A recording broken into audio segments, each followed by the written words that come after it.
going on, Notre Dame fans? Mike Singer from blueandgold.com with Adam Friedman, East Coast recruiting analyst with Rivals.com, here to break down Notre Dame quarterback commit Steve Angeli, four-star passer from Oradell, New Jersey, Bergen Catholic. So we're going to watch some of Steve Angeli's junior tape here, and then I wanted to pop on as well his some clips that I took when I went to see him in person. So, Steve, first thing, let's just kind of talk about his film. Talked about Yeah, this a good bit on our YouTube page, Adam. It seems like he's running for his life a good bit. He doesn't throw a ton without being hit or scrambling. But, what are some of the traits you see on his film? yeah. First off, I love his football instincts. He doesn't make a ton of mistakes. He's not turnover prone, which is obviously a huge deal at any level of football. He's got a big arm. He can certainly throw it a pretty far. He can put it on a line when he needs to. He has pretty good mechanics when it comes to just the way he throws and his throwing motion. I'd love to see a little bit more active feet and making sure he comes to balance before throwing the ball, but that hasn't been a huge impediment to him just yet. He's used to running and throwing outside the pocket, like you mentioned. So I do like that. He's got the ability to kind of ad lib and be a little bit more creative than some guys who are pro style quarterbacks, but are used to just standing back there in the pocket. If you're not watching his film and you don't understand a whole lot about Steve Angeli, you'd assume that he's not a really mobile guy. That's not the case with Steve. He's got some speed to him. He knows how to escape the pocket and get away from defenders. He's not somebody who's going to pick up huge chunks of yards, but he's certainly a guy who's going to move the chains for you and at least create a positive play, nothing negative. That we really don't see a whole lot of that from him. He's big. He breaks out of sacks. He certainly has functional mobility. I think you see that a lot. Let's talk about a little bit of his high school career, Adam. So he goes into his sophomore season as just picking up Ohio State and Penn State. Not the starter his sophomore season, though. They had a senior returning captain guy, and so they had him start at Bergen Catholic. Steve kind of came in here and there, maybe some packages. And then gets the reins as a junior, only 6 games in New Jersey. So tell us a little bit about, you've been able to see him in person, I know at least once. So what have you kind of seen from him in person, and what are your thoughts about the progression of his career so far? And I think we're both expecting a pretty big jump from junior to senior year too. Yeah. You kind of hit the nail on the head there on all those things. As a sophomore, we had hoped to see a lot of him. There was a lot of hype about him, but Bergen Catholic had Johnny Langan, a good quarterback in his own right. He signed with Boston College and then ended up at Rutgers and has played for them a decent amount. So, he was a guy who certainly had to earn his way there a little bit. He stepped up this year, and Bergen Catholic certainly had a good year this year. Liked some of the things that we saw from him. We've kind of talked about those a little bit. I would love to see him deliver the ball a little bit more with consistent accuracy. There are times when he's really on the money, and then there are some times when he's really not. I saw him at a camp also back in July, and I enjoyed seeing his physical development from his sophomore year to that summer.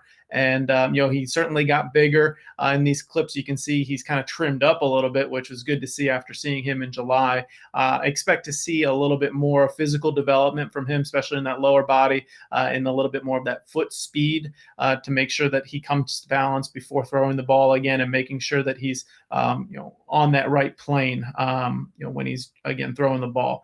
But we're just more of the on film, it's hard to see sometimes how kids see the defense and move through their progression. We'd like to see that a little bit more from Steve because he's going to need to do that at the college level. There's no doubt about that. So understanding more about him as a passer is what I'm looking for in this, this fall, this summer, this spring, that sort of thing. Yeah, absolutely. Should get a good glimpse of him. I know he's going to be at the Philadelphia Elite 11, so should be able to see him a good bit going into his senior season. So what do you kind of think about the get for Notre Dame? Because other outlets list him as a 3-star. You've had him as a 4-star from the first rankings until now. So tell me about this get for Notre Dame and kind of the rankings, like from that kind of standpoint. Yeah, Steve is he's a good player. He certainly has a lot of the physical tools you look for in a quarterback, and that's kind of where we started. We really liked everything that he had to work with. And watching him more and more is going to give us a better idea as to where he should fall in the rankings. He's got the basic tools that he's going to need to be a successful quarterback. How does he go through that progression? How does he continue to develop from a technical standpoint when he's in the pocket and working within an offense? He doesn't make many mistakes. I love that about him. But consistent accuracy when delivering, in the pocket, kind of, and then being off schedule too, making sure that he makes the plays that are there to make, and just doesn't create not a negative play. But I want to see more from him as we go through the process, and that is going to really give us a better idea where he stands, in the position rankings. 4-star, I think he's number 13 at the pro style position. So there is a chance for him to move up. He plays great competition. We're going to be able to see pretty quickly whether or not he's developed this offseason and taken a better understanding of the position. So, he has a chance to move up. He's not the lowest 4-star by any means, but he certainly isn't the highest. So he could end up making his way into the Rivals 250, depending on what we see. He could end up being a 3-star if there is some regression, or if there's just a slower or a slowing of his development the rest of this year. Last thing before we get you out of here, Adam.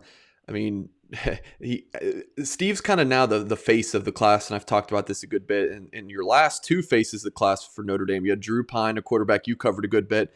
Notre Dame's not recruiting any other players from Connecticut, or more specifically, even New Canaan in high school. This past class, Blake Fisher, 5-star guy.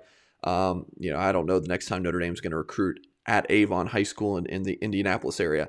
Well, Notre Dame is currently recruiting other guys at Bergen Catholic in the 2022 class: Jaden Bellamy, Jaden Gould, a couple of 2022 defensive backs, and then there's the big defensive tackle in the 2023 class. Tell us about Bergen Catholic, school you've covered for years, just how talented and what kind of pipeline this could build for Notre Dame. Yeah, Bergen Catholic is consistently one of the more talented schools in New Jersey, and there's a ton of talent that comes out of New Jersey every year. You touched on them already: Jaden Gould, Jaden Bellamy. Two big-time defensive backs that I really like. I'm excited to see more of them as this process continues. Gould is a guy who had a ton of hype coming out of the prep ranks, the high school, or the middle school ranks. We heard a lot about him, and he's lived up to the hype so far. He's a 4-star for us, on the edge of the Rivals 250 there. He came back from a knee injury last year and had a so-so year. Looking forward to seeing him more in that development there. And Bellamy is someone who's been so scrappy throughout his career, and I love the way he plays physically. He's a pretty good technician, and his offer sheet is obviously exploding. So not that has anything to do with his ranking or anything like that, but I do like what those two guys bring to the table. You mentioned Sadir Mitchell, the 23 defensive tackle, absolutely massive. He's nothing like really Tywone Malone, the guy who just left Bergen Catholic and signed with was it Ole Miss. Yep. He did he's more of an athlete. Sadir is a big space eater that can really push the pocket, and he's got some surprising lateral quickness for a huge guy like him. I think we've got him listed at 6'5", 285. That's probably a little light, probably pushing 300, at least 310, I would say. But he's just a huge body. There's some young players there in that 23, 24, even some of the incoming 25s that I've heard about that are going to end up being household names. So just keep an eye on Bergen Catholic. It's a good school to be in, and Notre Dame, a national program, certainly not hurting for attention. And Bergen Catholic is a school that it would be good for them to stick in.